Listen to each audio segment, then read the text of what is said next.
According to Henry Ford, coming together is a beginning, staying together is a progress, and working together is a success. Before we hear out success stories today, I would like to read first our Public Schools District Supervisor, Dr. Adeline I. Go, our school administrators, SBM coordinators, my fellow teachers, ladies and gentlemen, a very good morning to all of us. To formally start our program, let us all rise for the national anthem followed by a prayer. Mga kababayan, ang pambansang awit ng Pilipinas.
Where there seems to be no way, He works in ways we cannot see. He will make a way for me. He will be my guide, hold me closely to His side. With love and strength for each new day, He will make a way. He will make a way. Oh, God will make a way where there seems to be no way. He works in ways we cannot see. He will make a way for me. He will be my guide, hold me closely to His side. With love and strength for each new day, He will make a way. He will make a way.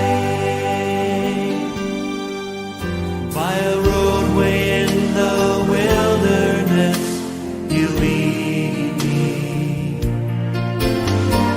Rivers in the desert will I see.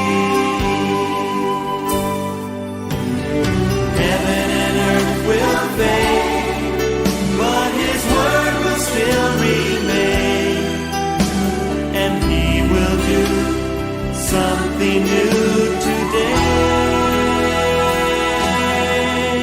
Oh, God will make a way where there seems to be no way. He works in ways we cannot see. He will make a way for me. He will be my guide, hold me closely to His side. With love and strength for each new day, He will make a way. He will make a way. By a roadway in the wilderness,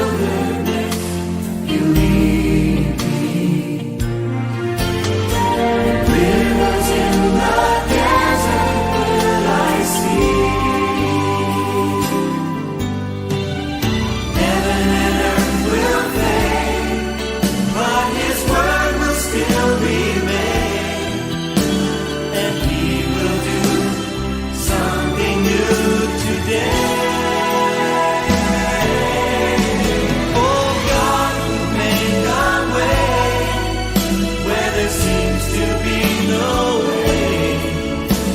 He works in ways we cannot see. He will make a way for me. He will be my guide. Hold me closely to his side. With love and strength for each new day, he will make a way. He will make a way. With love and strength for each new day, he will make a way. He will make a way.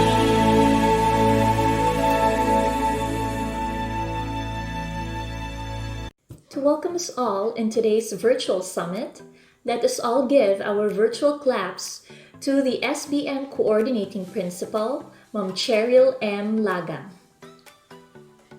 To our Public Schools District Supervisor, Dr. Adeline Aigo, school administrators of the different schools in Calinan District, SBM school coordinators led by Ms. Esperanza Damay, members of the Technical Working Group of this SBM Summit, ladies and gentlemen, good morning. I am sure you all agree with me that this school year is the most challenging and different from other school years. However, this will not give us a reason to limit our opportunity to showcase our school's practices in a different settings and orientations. Now, it is indeed a great pleasure seeing all of us in this assembly, showcasing our school's best practices amidst this pandemic. In spite of what we experience nowadays, let us always remember that our limitation is only in our imagination. The presentations that we are about to witness reminded us once again that we can do our best to achieve our dreams through partnership and collaboration. That makes sense of this year's theme, strengthening partnership through SBM amidst COVID-19 pandemic. Once again, welcome to this first SBM Summit for School Year 2020-2021. Isulong natin ang edukasyong Pilipino, isulong natin ang edukalidad. Mabuhay po tayong lahat. Thank you, Ma'am Che. Indeed, our limitation is only in our imagination. Limitations due to the pandemic will prove to be defied in today's presentations, showcasing strong partnerships through SBM. At this point, let us get to know the participants in this virtual summit. To present the participants, let us all give our virtual claps to the SBM District Coordinator, Ma'am Esperanza A. Damay. Good day, everyone. Presenting to you the participants to this first Calinan District Virtual SBM Summit, the 16 schools in Calinan District.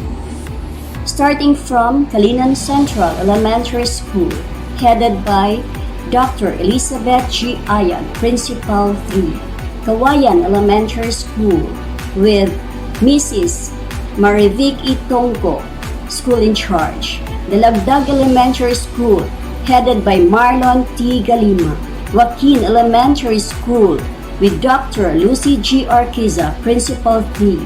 Lampianao Elementary School with Jelito Q. Caminses, School in Charge. Lorenzo Elementary School with Gaudiosa A. Tubo, Head Teacher 3. Lieutenant Cipriana Villaforte Senior Elementary School with Mrs. Cheryl M. Lagang, Principal 2. Pangyan Elementary School with Cecilia N. Pore, Principal 1. Pedro Rodriguez Elementary School with Marilyn B. Olaso, Head Teacher 3. Tamayong Elementary School with Dr. Mercy P. Barsales, Principal 1. Quirino Elementary School with Lorna A. Bustamante, Head Teacher 3. Riverside Elementary School with Melvin B. Gozo, Principal 1. Sir Reeve Elementary School with Mrs. Nelita Sariliana, Principal 1, Subasta Elementary School with Dr. Sulpicio B. Suico Jr., Principal 2, Upper Sarib Elementary School with Agustin B. Huyat, Principal 1, Wangan Elementary School with Romela A. Hikel, Principal 1, and the 16 SBM coordinators and teachers in Calinan District. Thank you and God bless. Thank you, Ma'am Damay.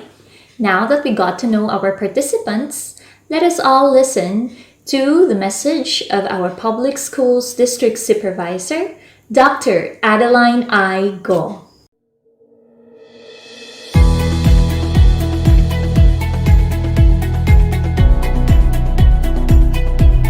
To our Schools Division Superintendent, Dr. Rinaldo M. Gallena, SISO 5, ESDSS, Dr. Jinky B. Ferman, and Dr. Marin Didoyo, the two chiefs, Dr. Alma Cifra and Dr. Teresita Del Valle, SBM Focal Person, Dr. Maria Lozdan, the 16 school administrators of Calinan District, headed by the SBM consultant, Cheryl M. Lagang, to all SBM school administrators, headed by Maria Esperanza Damay, District SBM Coordinator, member of the Technical Working Group, all teachers of Calinan District, stakeholders, barangay captains, barangay kagawats of the 16th barangay of Calinan District. Good morning, everyone. I am pleased to welcome you all to this first Calinan District SBM Summit. The statement that says, it takes a village to educate the children. Education is truly a never-ending process because learning itself follows the life process. According to Nelson Mandela, education is the most powerful weapon which you can use to change the world. And so, thus our school-based operation and management, we cannot afford to sacrifice the education of our learners just because we have experienced health crisis right now. SBM is a DepEd trust that decentralized the decision-making from the central office and field offices to individual schools to enable them to better respond to their specific education needs.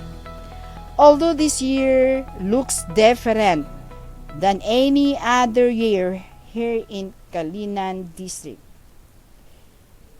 we are dedicated to providing our learners a memorable, interactive, engaging distance learning experience by strengthening our partnership with our stakeholders through school-based management amidst COVID-19. In this first virtual District SBM, we will be showcasing the different best practices from other schools.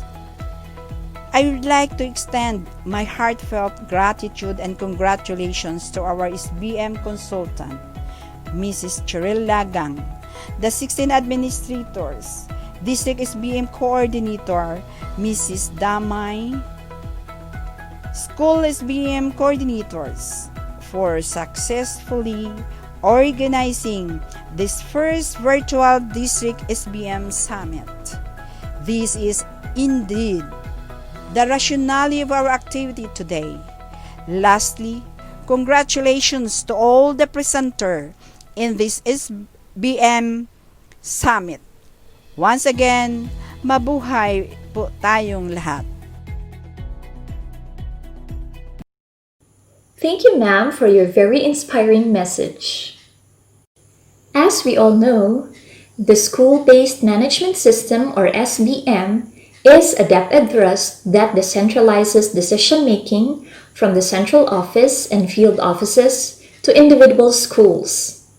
According to Mark Anthony Liego in his comprehensive guide to SBM, through the involvement of parents, teachers, and community members in these key decisions, SBM can create a more effective learning environment for the children. The presentations today are the living proofs to this. To give us the mechanics and introduce to us the panel of judges, let us all welcome back the SBM District Coordinator, Ma'am Esperanza A. Damay. I am privileged to introduce to you our panel of judges. Judge 1, active in the school-based management, Principal 1 of Lacson Integrated School. He is Mr. Chersam M. Bangkot. Judge 2 is a hardworking and dedicated individual. Has served the Department of Education for more than 30 years. Principal 3 of Calinan Central Elementary School, Dr. Elizabeth G. Ayat. Judge 3 and the chairman of the panel of judges, an active member of the division SBM Core Group, Principal 2 of Lieutenant Cipriano Villaforte Senior Elementary School. She is Mrs. Cheryl M. Lagang. Thank you all judges, one and all. Thank you, Ma'am Damay. Before we proceed to the presentations, let me read first the criteria for judging. First is content, 40%, about how the presentation captured the elements of the SBM principle.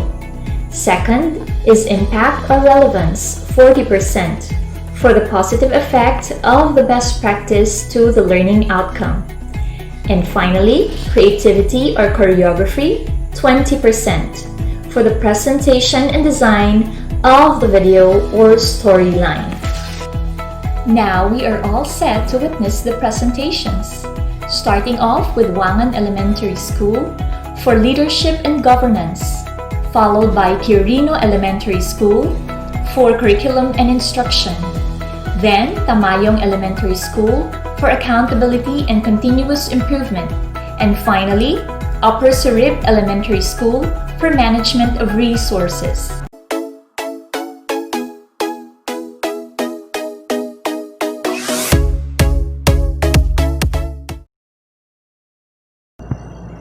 Principle 1, Leadership and Governance, a network of leadership that provides the vision and direction to the education system, making it relevant and responsive to the context of diverse communities. Leadership and Governance provides a development plan developed collaboratively by the stakeholders of the school and community.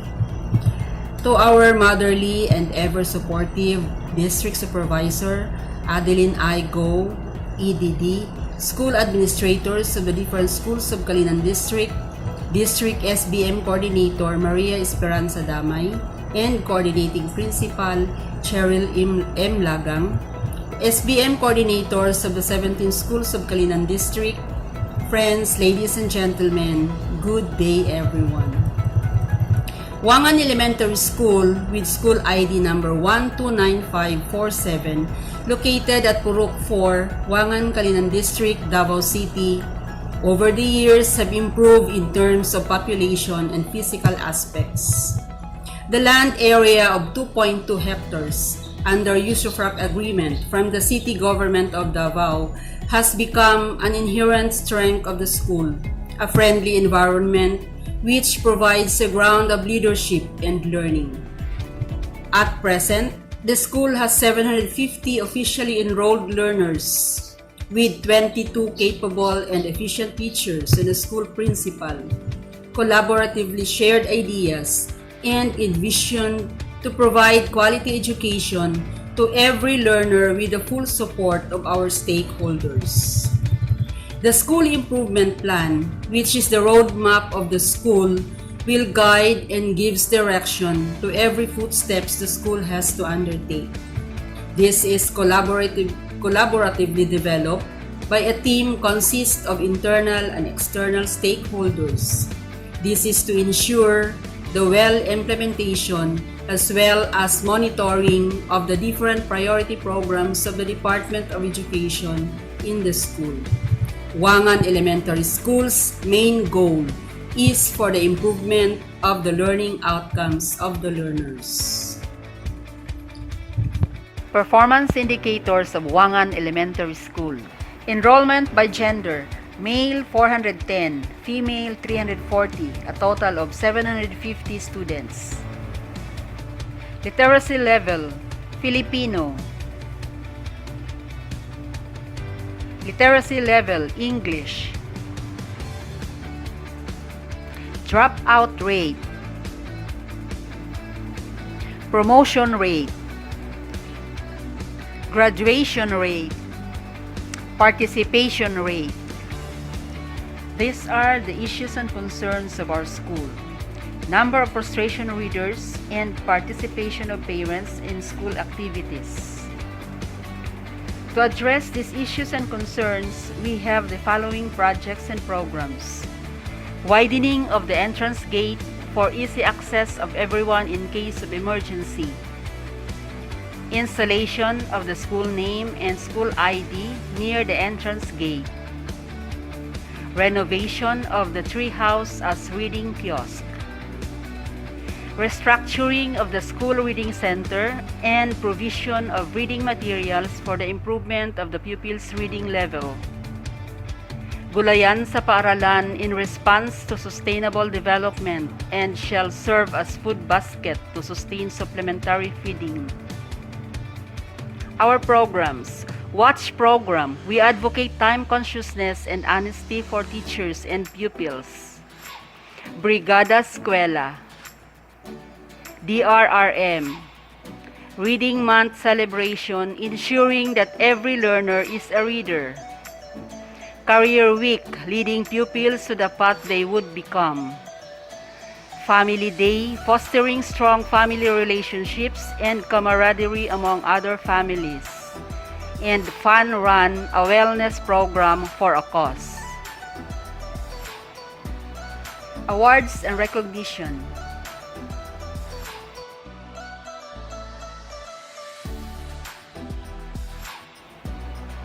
The school-based management organizational structure of Wangan Elementary School. Thank you and have a nice day, everyone. Quirino Elementary School is one of the medium schools in Calinan District, Davao City. Its land area is 9,827 square meters, which is situated at Campo Dos, Talomo River, Calinan, Davao City. It has a growing population of 585 in 2018-2019 to 695 in 2019-2020. It is now managed by 18 teachers and supervised by Ms. Lorna A. Bustamante, Head Teacher 3. In terms of its performance indicators, enrollment rate last 2018-2019, it had 101.15%, and last year 2019-2020, it increased to 121.52%. Its survival rate also increased from 94% of 2018-2019 to 95% last 2019-2020. In spite of the growing enrollment, school has not been a recipient of any new school building, stagnating all the physical resources. However, the scarcity of new building does not hinder the school to continue implementing DepEd programs and projects like SBM. School-based management, or SBM, is part and parcel of school operation. We believe that it helps us assess our needs, guides us in the implementation of projects and programs, monitors the progress, and gives us feedback mechanism of all school activities, especially in the area of curriculum and instruction. The hearts of curriculum implementation are the learners. Thus, Quirino Elementary School has been trying its best to provide the learners with the right amount of instruction by developing the teachers, conducting series of projects, and tapping the community for support in the implementation of curriculum and instruction. In the development of teachers, the schools strictly implement Learning Action Cell or LAC sessions and teachers' observations. These sessions help the teacher to improve in terms of pedagogies and strategies in teaching. LAC sessions enrich our knowledge on pedagogy. Ang LAC session natatabang og dako sa pagpalambo sa among pagpanudlo. LAC sessions helps us to be updated with DepEd mandates on curriculum and instruction through DepEd memorandums. In the delivery of curriculum instruction, teachers play very crucial roles. That is why we must provide them with updates and professional development programs. Thus, LAC sessions and observation of classes are deemed necessary to help them improve. And in Quirino Elementary School, these are vital. Another activities that were implemented were the school reading program and feeding program, which helped in the development of reading as a skills of the children. Such effort led to the reduction of the number of non-reader from 4 to 1 and a decrease of severely wasted from 10% to 0.01% last year. It also decreases its dropout rate from 17% last 2018-2019 to 0% last 2019-2020. The community takes its part curriculum and instruction by providing various instructional materials to all the students in Quirino Elementary School. The effort in strengthening the curriculum implementation garnered various achievements of the students in both academic and sports. The following awards are: first in dish gardening, district level; third place, storytelling, district level; second in interpretative dance, district level; second place, virtual expose, district level; third place, interactive quiz, district level; second place in pagsaysay sa Sugilanon, district level; and first place in swimming during the DKA meet. At present, in the midst of pandemic, the school has been doing its best to continue delivering instructions by partnership with different groups in the community. For greater instructional partnership, the school received reams of bond papers from WYMCA, 2 printers and desktop, and reams of bond papers from Coca-Cola Foundation, and from the barangay of Talomo River, it received on heavy-duty photocopier and reams of bond papers. Kami gayud nagatuo nga pinaagi sa SBM o Curriculum Instruction Principle ang mga magtutudlo o kabataan sa Quirino Elementary School mapalambo.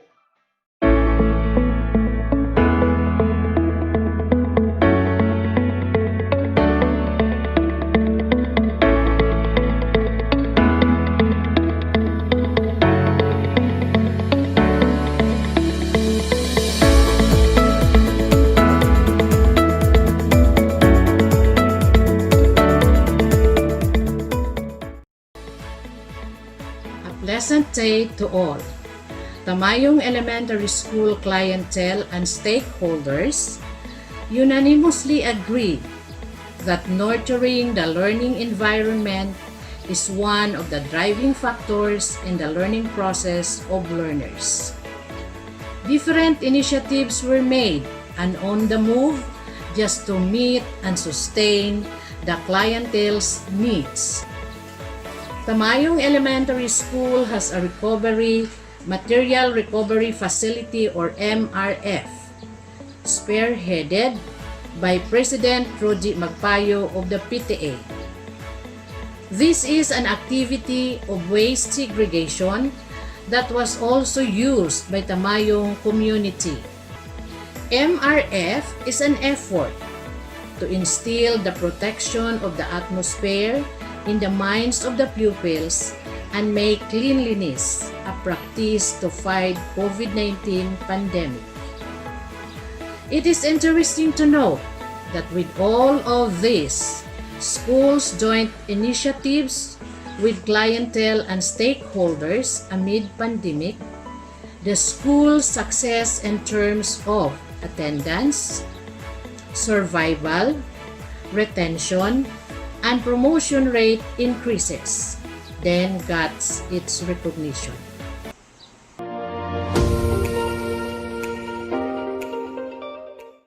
In the south part hinterland of Davao City lies the feet of Mount Apple, surrounded with banana and pineapple plantation, enriched with diverse cultural heritage, is where we can find Tamayong Elementary School.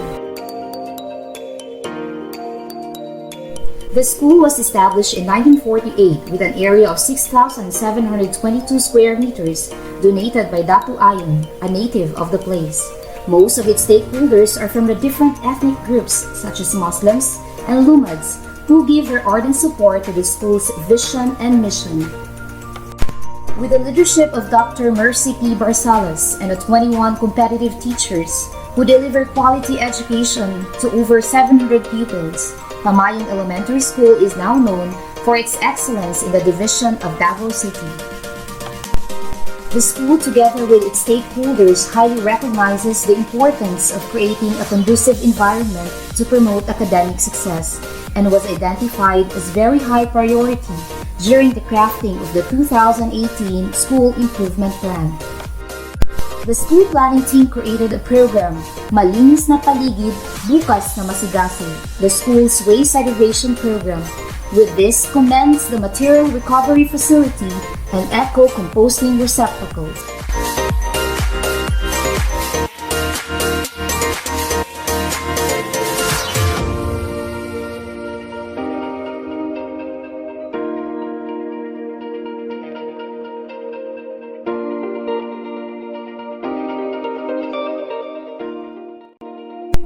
The success of the program transparently shown in the different projects, programs, and activities of the school.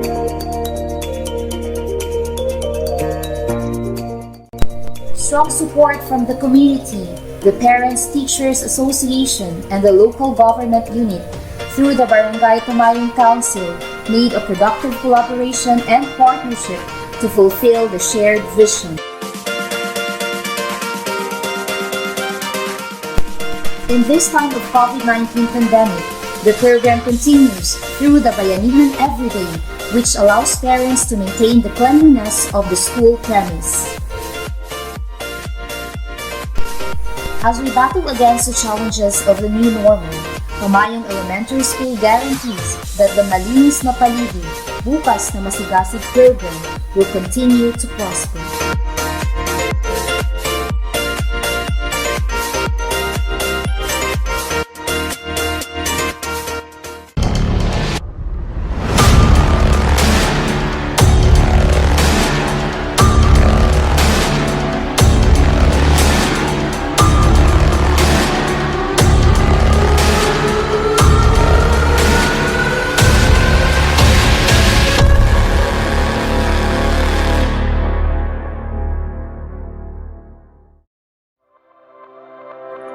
Upper Sirib Elementary School is one of the IP schools in Calinan District with a total land area of 10,000 square meters, which was donated by Baon Agwan, one of the IP inhabitant of Barangay Sirib.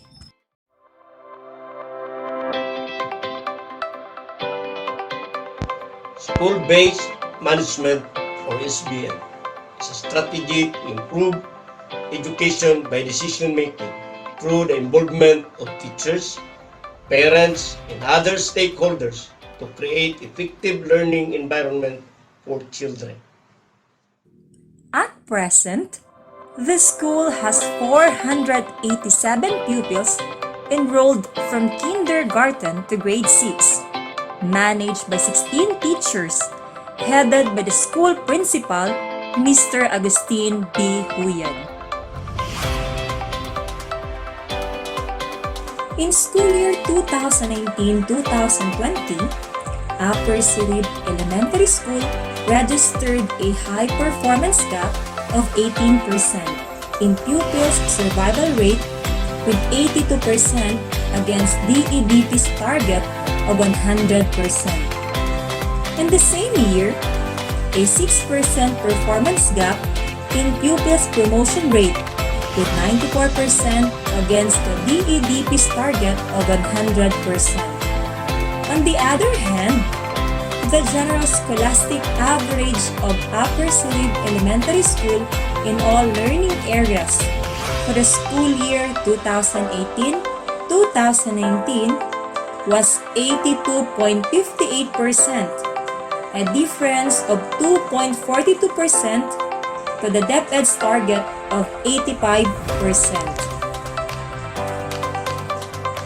Some of the factors that are relevant to these effects are the ability of teachers to attain their learning competencies and the improvement of learning environment.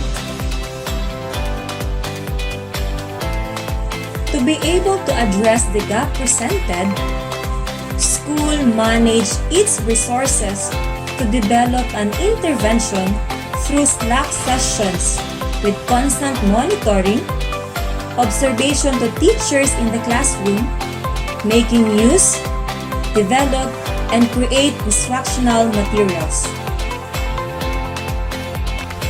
Much more, the school improvement and beautification, with the help of internal and external stakeholders, the school was able to manage the linkages and reach the maximum support. The construction of the building, donated by the Chinese Embassy, and feeding and multi-purpose center, donated by NCCC Cares, and the beautiful landscaping made by the parents.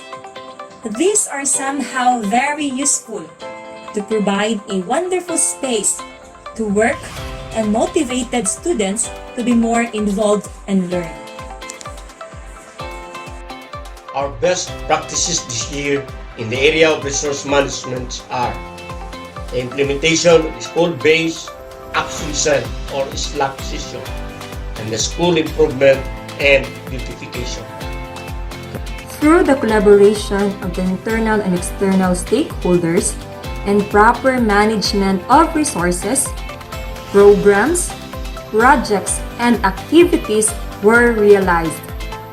Result shows that the school general scholastic average at the end of the school year 2019-2020 lowered the gap from 2.42% to 0.90%. Through the years, Upper Sirib Elementary School continuously producing with pride and honor of having awards and recognition in the different competition and event in district, division, and regional level. First place, ESP Taguig Talino in the district and division level. First place, ESP Essay Writing Contest district level, and third place, division level. First place, Isahang Awit in Araling Panlipunan Festival of Talents. Second place, MTB Kantarap. Third place, Math Quiz Grade 2. First place, Volleyball Girls, and second place, Volleyball Boys in the district meet. 2 athletes qualified in the Dabraa. One of the girls got champion in chess tournament district meet and 4th place unit meet. School-based management or SBM, particularly the management of resources, will not only make us more effective, they will produce the best results for the basic education sector in terms of learning and management. It is proven here and in other schools. An empowered school can undertake dramatic improvements by generating support from the community. And as school principal, I can take the lead in establishing a viable working relationship between school and the community.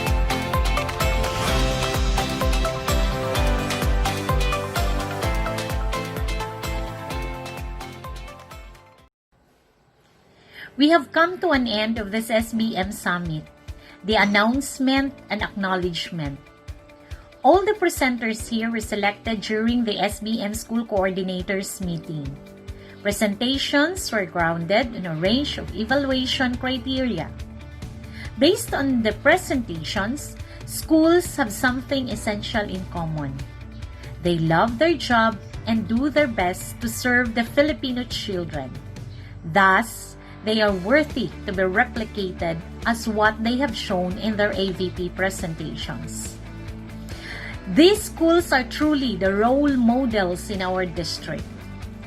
Our thankfulness goes to all the teachers and school heads for their strong efforts and support in promoting school-based management in the respective schools. My salute to all the school administrators and SBM coordinators, especially the SBM school coordinators of Wangan Elementary School, Tamayong Elementary School, Quirino Elementary School, and Upper Sirib Elementary School. To the members of the technical working group headed by Ms. Esperanza Damay, thank you for making all of this happen. Also, I would like to admit the hard and honest work of our professional and experienced judges. Dr. Elizabeth G. Ayag of Calinan Central Elementary School and Mr. Jersam Bangkot of Lacson Elementary School, who helped me in this very difficult task of selecting between the best of the best. Due to this painstaking work, I have the honor of congratulating all the presenters of this first SBM Virtual Summit in Calinan District. Ladies and gentlemen, may I present to you the result of today's presentation. Third runner-up, Wangan Elementary School. Second runner-up, Quirino Elementary School. First runner-up, Tamayong Elementary School. Best presenter, Upper Sirib Elementary School. Congratulations! My sincere gratitude goes to our Public Schools District Supervisor, Dr. Adeline Aigo, for initiating and pushing us to do great and outstanding accomplishments such as this first virtual SBM Summit of Calinan District. I believe our activity today will keep us going to honor the prominent achievements of Calinan District through school-based management. Thank you very much and mabuhay po tayong lahat. Congratulations to our winner and congratulations to all the presenters. Let me read to you from the article of Babylin D. Manuel of Sunstar Pampanga entitled Understanding School-Based Management. She said, community could be geared from the ability of the people to make visions of betterment and commitment to the fulfillment of these visions. Today, we have truly witnessed fulfillment of the visions of betterment. According to the research of Ann Henderson and Karen Mapp, when schools, families, and community groups work together to support learning, children tend to do better in school, stay in school longer, and like school more. Indeed, through strong partnerships in SBM, we can yield eager and enthusiastic children who love to learn in our schools. Isulong ang SBM. This summit will not be realized if not for all the passionate people behind this. We would like to thank our PSDS, Dr. Adeline Aigo, for her support and guidance to this virtual summit. For the full support of all the schools, the SBM team, for the brilliant sharing of her knowledge and expertise to this endeavor by the SBM Coordinating Principal, Ma'am Cheryl M. Lagang, with the SBM District Coordinator, Ma'am Esperanza A. Damay, all the school administrators and teachers, a big thank you to all of you. Above all, glory and honor to our Almighty. That concludes our virtual summit today. Let me leave you with this quote from Helen Keller. Alone we can do so little. Together we can do so much. I am Karen Abayan Leonor. Good morning and God bless us all.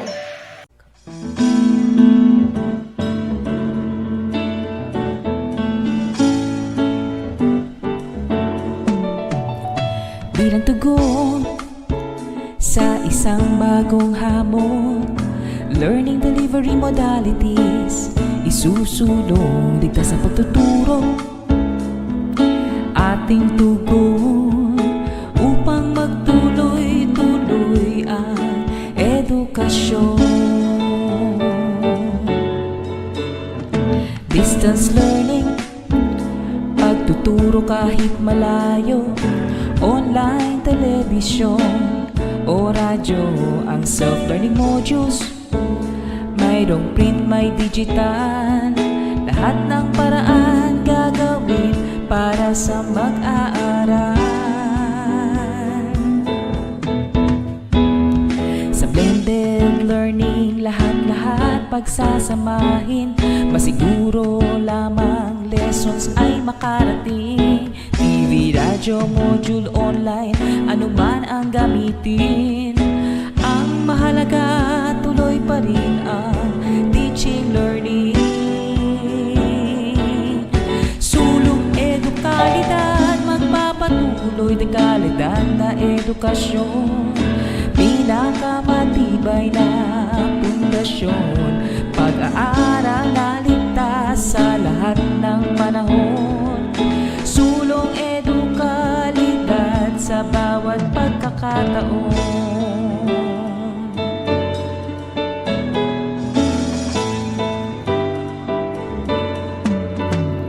Homeschooling, alternatibong paraan, ang mga magtuturo, mga magulang, learning materials, kukunin sa paaralan o dadalhin na lamang sa kanilang mga barangay. Sa blended learning, lahat-lahat pagsasamahin, masiguro lamang lessons ay makarating. TV, radyo, module, online, anuman ang gamitin, ang mahalaga tuloy pa rin ang teaching learning. Sulong edukalidad, magpapatuloy na kalidad na edukasyon, pinakamatibay na pundasyon, pag-aaral na ligtas sa lahat ng panahon. Sulong edukalidad, ligtas na pag-aaral para sa kabataan, karunungan ng mamamayan, yaman ng bayan. Blended learning, lahat-lahat pagsasamahin, masiguro lamang lessons ay makarating. TV, radyo, module, online, anuman ang gamitin, ang mahalaga tuloy pa rin